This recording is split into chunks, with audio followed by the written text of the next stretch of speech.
Louvado seja Deus, para sempre seja louvado. Queridos filhos, nessa palavra de hoje, que nós vamos pegar, que está escrito no Evangelho de São Marcos, é a palavra da liturgia diária de hoje, da Santa Liturgia da Missa de hoje. E você pode pegar essa palavra que está escrita no capítulo 12 de Marcos, do versículo 18 em diante, do 18 ao 27. Essa palavra, ela tem por título Os Saduceus e a Ressurreição. Vai nos contar uma história, um diálogo, onde os saduceus, que eram um grupo de pessoas que existiam na época, era um grupo de pessoas que tinham uma determinada crença, e eles não acreditavam na ressurreição. Então eles se aproximam de Jesus e eles vão questionar Jesus a respeito da ressurreição. E aí você vai acompanhar essa leitura comigo. Vamos lá, Marcos, capítulo 12, versículos do 18 ao 27, que nos diz assim: naqueles dias vieram ter com Jesus alguns saduceus, os quais afirmavam que não existe a ressurreição. E para afirmar de que a ressurreição não existe, eles propuseram a Jesus um seguinte caso.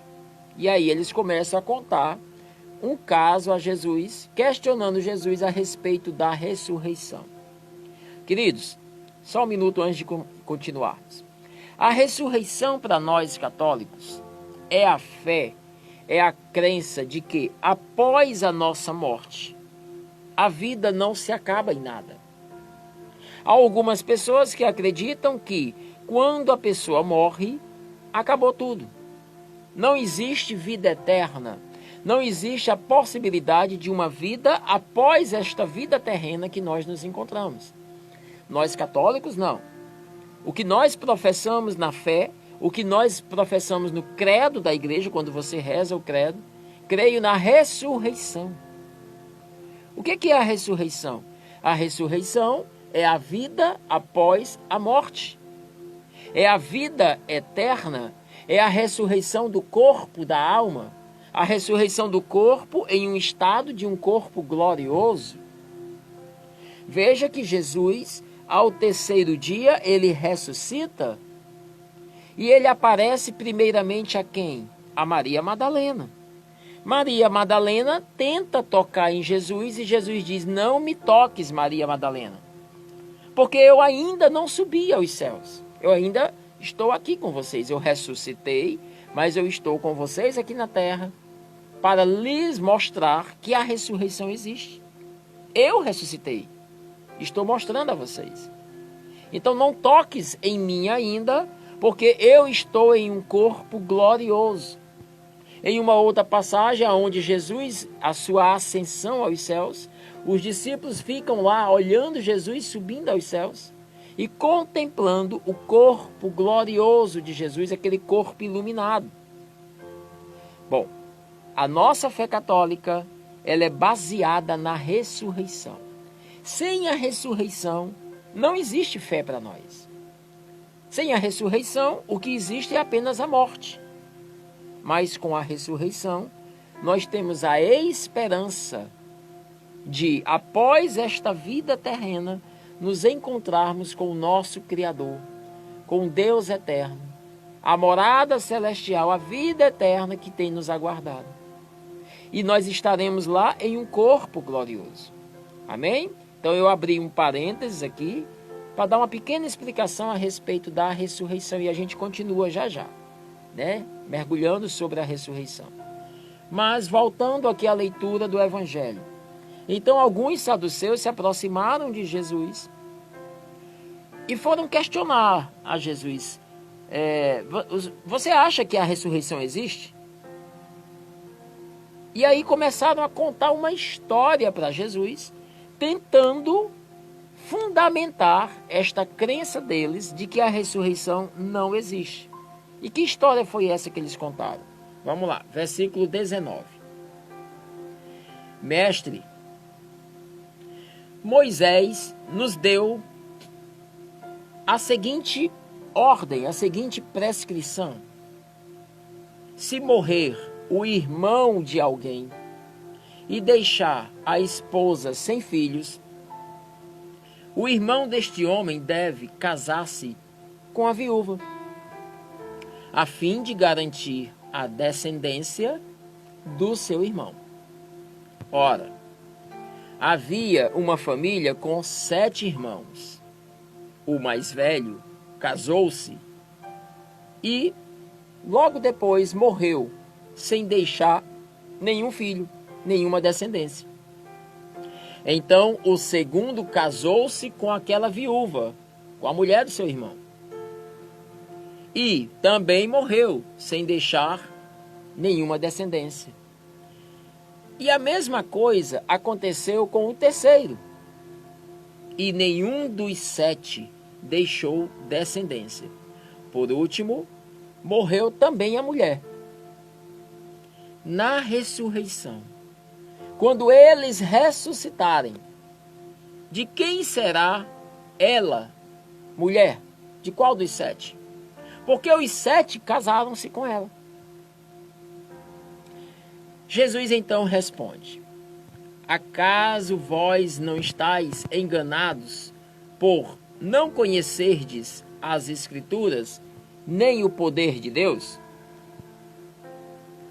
Com efeito, quando os mortos ressuscitarem, os homens e as mulheres não se casarão, pois serão como anjos no céu. Quanto ao fato da ressurreição dos mortos, não lestes no livro de Moisés, na passagem da sarça ardente, como Deus lhe falou: eu sou o Deus de Abraão, o Deus de Isaque e o Deus de Jacó? Ora, ele não é Deus dos mortos, mas é Deus de vivos. Vós estáis muito enganados. Palavra da salvação. Glória a vós, Senhor. Olha que coisa linda, que coisa interessante e ao mesmo tempo muito curiosa. Essa passagem, como eu falava no início, é um diálogo entre um grupo de pessoas que não acreditavam na ressurreição, os saduceus, e Jesus. E eles chegam para Jesus questionando a respeito da ressurreição, e aí eles se baseiam o seu questionamento em uma ordem, em um mandamento, em um preceito lá em Moisés. Porque você sabe que Moisés deixou alguns mandamentos, deixou uma lei, a Torá, que é a lei judaica, composta de 613 normas, 613 leis, para que este povo, tanto espiritualmente como juridicamente, pudesse conviver com ética e com moral. Então Moisés deixou um código de leis, que é o livro de Levítico, que a gente tem na Bíblia. E aí o que acontece? Dentro desse código de leis, existe uma lei, ou existe uma norma, uma diretriz, uma orientação, que diz isso aqui que a gente acabou de ler. Vamos lá. A pessoa faz parte de uma família e você tem alguns irmãos, homens, tá? Então, você é o mais velho da família e você tem outros irmãos na sua família. Aí você casa com uma mulher e você morre sem deixar filho nenhum. Vocês não geraram nenhum filho você não gerou nenhum filho nesse casamento. Pela lei de Moisés, para que a família deste homem pudesse garantir uma descendência, não ficar sem descendência, o irmão próximo, né, o que vem depois dele, aquele que nasceu depois do marido dessa mulher, deve se casar com a viúva, com a mulher do seu irmão. Para quê? Para que os filhos gerados agora possam garantir ao irmão que morreu a descendência. E se esse segundo irmão que casou com a viúva também não gerar filhos, vai-se para o próximo. E assim, enquanto tiver irmãos naquela família. Então, baseado nesta lei, neste mandamento de Moisés, os saduceus chegam para Jesus contando essa história e colocando à prova o Senhor.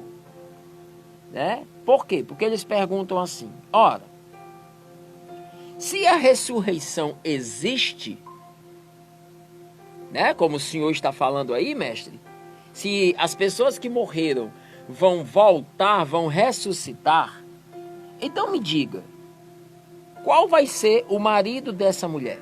Ela teve 7 maridos enquanto estava viva. Agora, os 7 maridos morreram e ela morreu também. E se o Senhor está dizendo que ressurreição existe, então quando eles ressuscitarem, qual dos 7 será o marido dessa mulher? Acontece que os saduceus achavam que após a morte, se houvesse a ressurreição, as pessoas viveriam tal qual vivem aqui na terra. Elas ressuscitariam e continuariam tendo necessidades de alimentação, né, de beber água, de comer, de se casar, necessidades sexuais, fisiológicas, tendo a mesma vida que viviam aqui na terra. Eles não compreendiam que a ressurreição nos leva para um estado diferente desta vida que vivemos aqui. Eles não tinham esta compreensão. Aliás, eles nem aceitavam que existia a ressurreição. E aí é quando o Senhor, né, quando Jesus vai explicar, né, para eles e dizer que aquela mulher, na ressurreição, na verdade, não é que ela vai ter um daqueles ou aqueles 7 maridos que ela teve aqui na terra. Na verdade, ela não vai ter nenhum.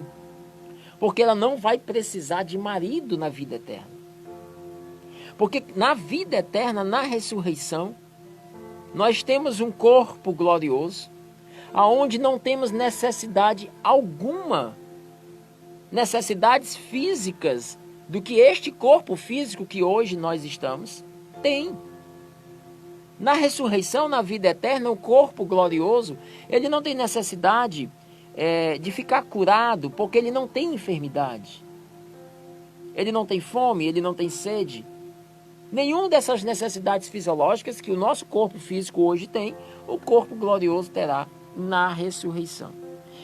E este corpo glorioso, na ressurreição, ele estará mergulhado na graça santificante que é derramada no céu.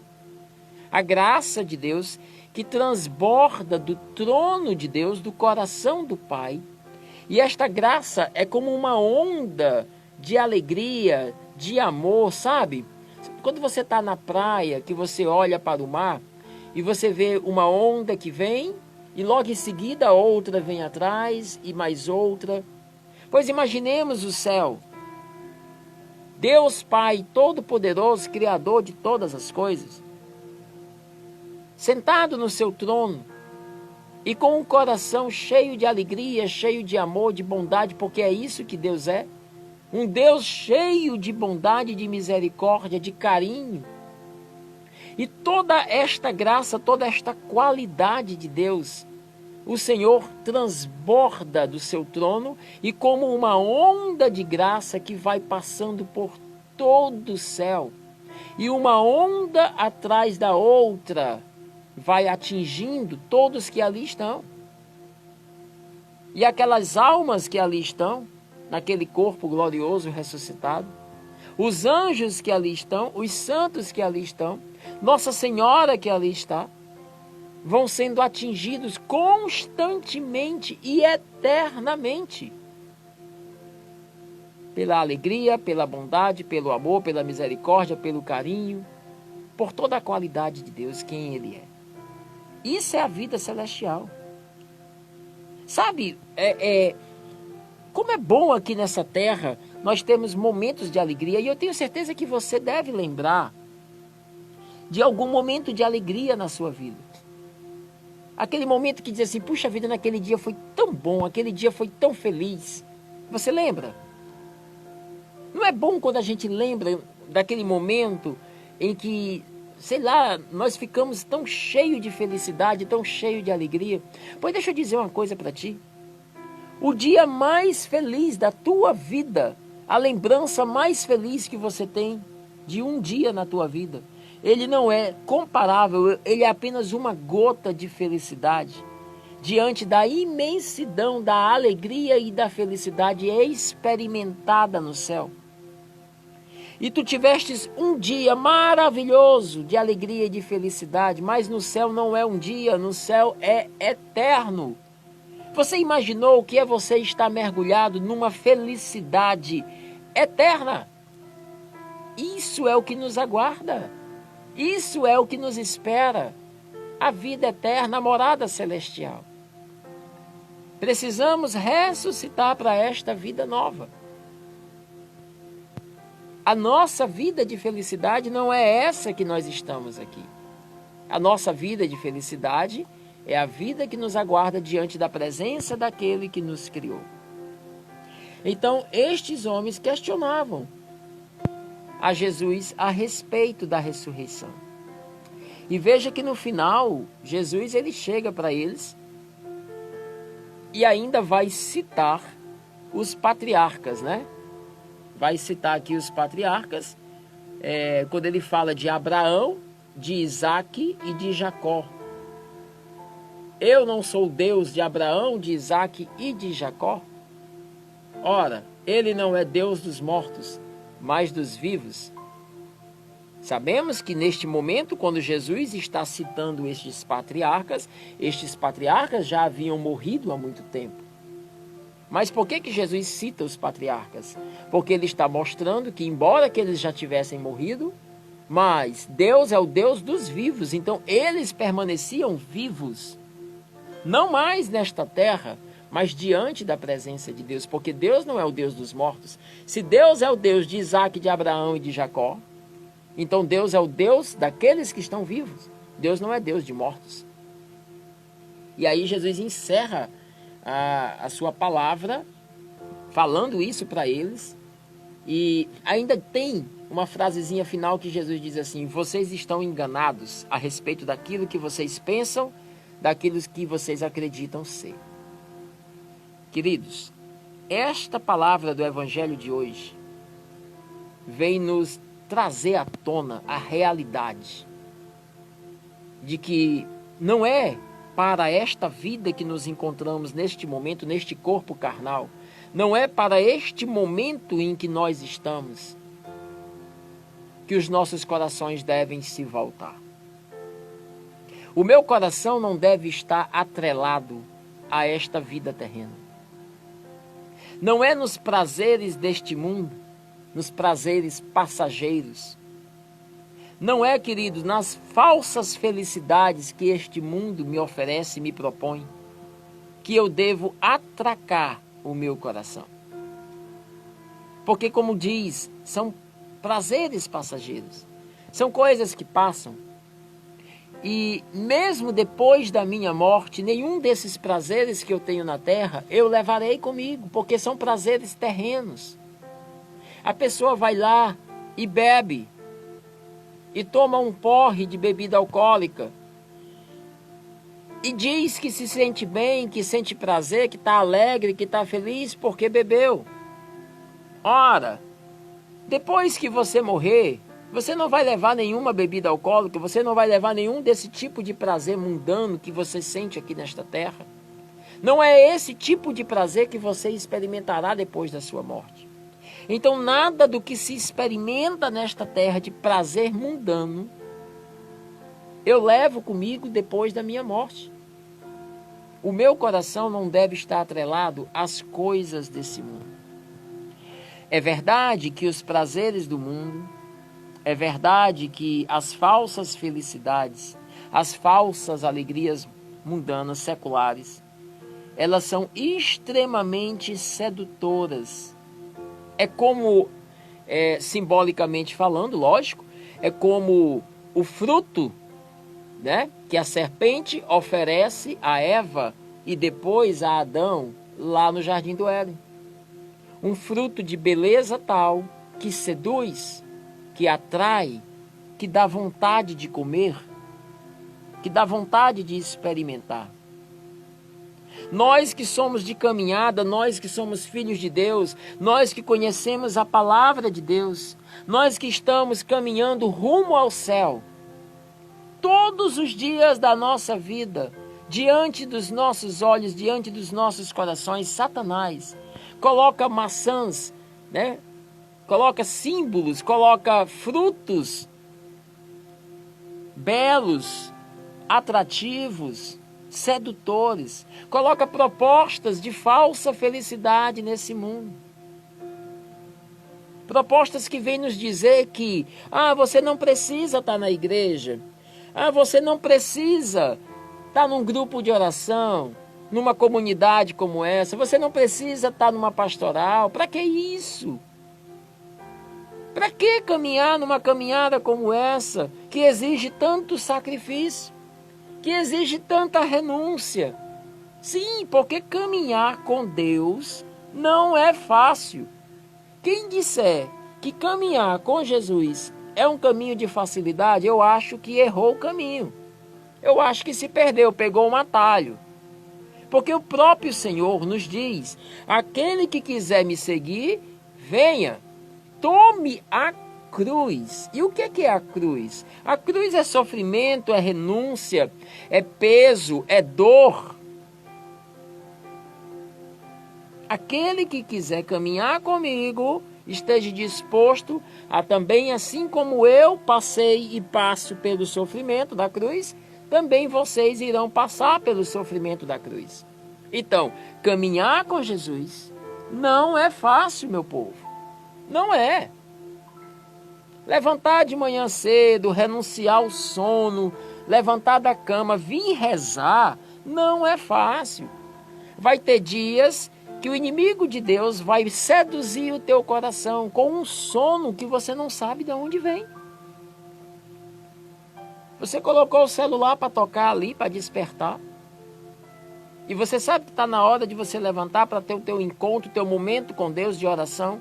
Mas está com um sono tão grande, está uma vontade tão grande de permanecer ali, enroladinho, acolá debaixo do lençol. É sacrifício. É renúncia, é dor, é levantar com sono mesmo, caindo, batendo nas coisas e ir até o teu encontro com Deus. É durante o teu dia, é na tua casa, por exemplo, dentro da tua família, no teu relacionamento familiar, 1000 coisas acontecem que vão te colocar à prova, que vão exigir de você renúncia, perdão, misericórdia, despojamento, serviço ao outro, entrega de vida ao outro, ali na tua casa. Muitas vezes você vai ter que silenciar diante do outro, para que você não gere uma confusão, um conflito. Viver com Deus é saber morrer para este mundo. Somente quando eu morro para este mundo é que eu vou ganhar a vida eterna. Morrendo para este mundo, eu alcanço a vida eterna. Mas buscando viver o que este mundo me oferece, eu perco a vida eterna.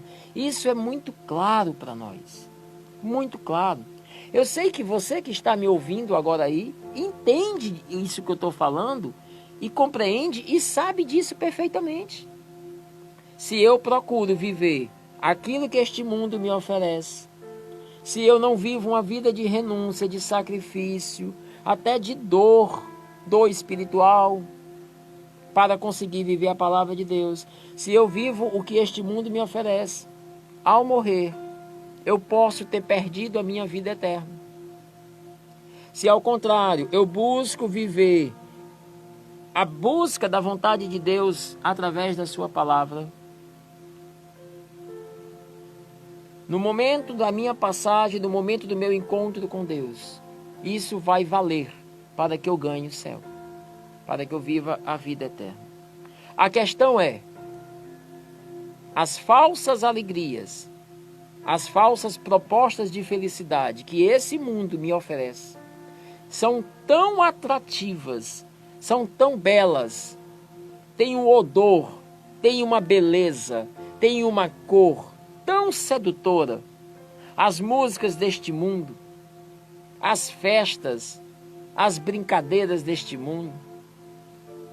Existe, gente, um poder atrativo sedutor tão forte que muitas pessoas, mesmo sabendo disso que eu acabei de falar, que se for para esses atrativos, que se for para essa vida mundana, você poderá perder a vida eterna.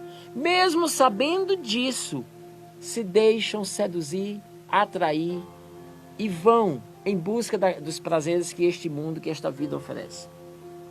Volto a repetir. Se você atracar o seu coração, amarrar o seu coração às coisas deste mundo, é nele que você estará. E o príncipe deste mundo não é Jesus, o príncipe deste mundo é Satanás. Se você atracar o seu coração às coisas espirituais, às coisas celestiais, é neste mundo que você estará. Jesus é o príncipe do céu, é o rei dos céus. Ele é o Senhor de todas as coisas. Diante de ti está dois caminhos, o bem e o mal. Por qual caminho você quer seguir? Então, a palavra de Deus hoje vem nos dizer o seguinte: a ressurreição existe. A vida eterna está aí para aqueles que a querem. Mas para chegar lá é necessário que eu busque uma vida de santidade. Repito, escute bem o que eu estou lhe falando. Para se alcançar a vida eterna, aquela vida que eu descrevi para vocês, mergulhado diante da presença de Deus, atingido pelas ondas da graça, da felicidade, da alegria e da bondade de Deus, constantemente, eternamente. Para que eu alcance essa vida eterna, filhos, eu preciso, nesta vida que eu me encontro agora, até o último dia da minha vida, até a minha hora da morte, eu preciso todos os dias buscar a santidade.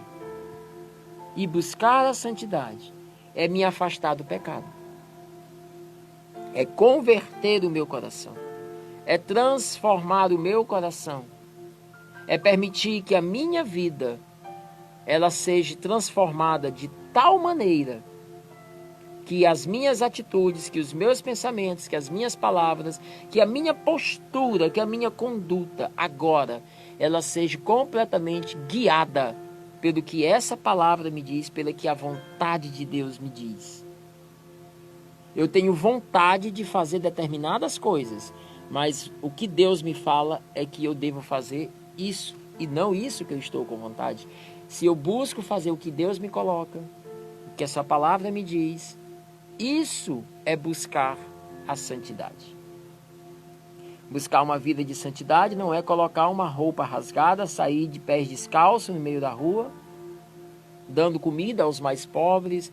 Não, não são atos exteriores. A busca de uma vida de santidade é algo dentro, é algo interno. É buscar entender e cumprir a vontade de Deus. Quando eu busco entender e cumpro a vontade do Senhor e vivo essa vontade na minha vida, consequentemente acontecerão atos exteriores, como a caridade, como outros atos, mas são atos que provêm de uma realidade interior, de algo concreto, que é o meu encontro diário com a busca da santidade em Deus. Somente assim. Esse é o único caminho. É buscando a santidade no dia a dia e talvez de forma muito simples, mas é buscando a santidade todos os dias, da hora em que você se acorda à hora que você vai dormir. É tendo vigilância, é tendo zelo e cuidado com os teus pensamentos, com as tuas palavras, com as tuas atitudes, com os teus sentimentos. É procurando se vigiar e permanecer na graça de Deus, que você estará trilhando, caminhando rumo à ressurreição. É isso que eu desejo. Uma vez eu ouvi alguém que estava explicando a respeito do inferno e a respeito do céu. E ele usou de uma explicação, de um exemplo, falando a respeito da eternidade, o que era a eternidade. E esse pregador, ele disse assim: imagina se todos os dias um pássaro do céu viesse do céu, aqui na terra, e ele pegasse no seu bico um único grão de areia, um pequenino grão de areia dessa terra, e levasse para o céu. Todos os dias ele levasse um único grão de areia. Em quanto tempo ele terminaria de levar toda a areia do planeta Terra? Muito tempo. Mas um dia ele terminaria de levar toda a areia, porque existe um limite, é finito. Pois a vida eterna, ela é muito mais do que isso, ela é infinita. E nós podemos viver esta infinitude, esta eternidade, no inferno ou no céu. E aí esse pregador dizia, ele colocava a comparação entre o céu e o inferno. E ele dizia: o que é o inferno? Imagina você andando no meio do deserto, morrendo de sede, há 4 dias com sede, um calor imenso, uma temperatura altíssima. E de repente, diante de você, você se depara com uma mesa, uma jarra de água geladíssima, um copo do lado dessa jarra de água, e você quase que não acredita nisso, e você diz: meu Deus, encontrei o oásis, encontrei o tesouro que eu estava precisando nesse momento. E você vai em busca desta água, e quando você estende a sua mão para pegar nessa jarra, neste copo com água, você percebe que os teus dedos quase tocam na jarra, mas você não consegue pegá-la. Ela está diante de você, mas você não consegue pegá-la. E a sede aumenta cada vez mais, e diante de você está a solução. Mas você percebe que não serão apenas 4 dias, mas eternamente você estará diante dessa situação. Assim é o inferno. Todos os dias, quem está no inferno contempla o céu, vê a glória, vê a felicidade, vê tudo aquilo que poderia ter alcançado, mas vai viver eternamente mergulhado na dor, na infelicidade, na tristeza, na depressão. Vai viver eternamente sentindo os efeitos dos prazeres que este mundo ofereceu. E eu quero terminar esta meditação lhe perguntando: para qual vida você pretende, após a sua morte, habitar? No inferno ou no céu? Eu já lhe apresentei os caminhos que levam ao inferno, o caminho que leva ao céu. Que você possa agora fechar os seus olhos, meditar sobre esta palavra e dar a sua resposta ao Senhor agora.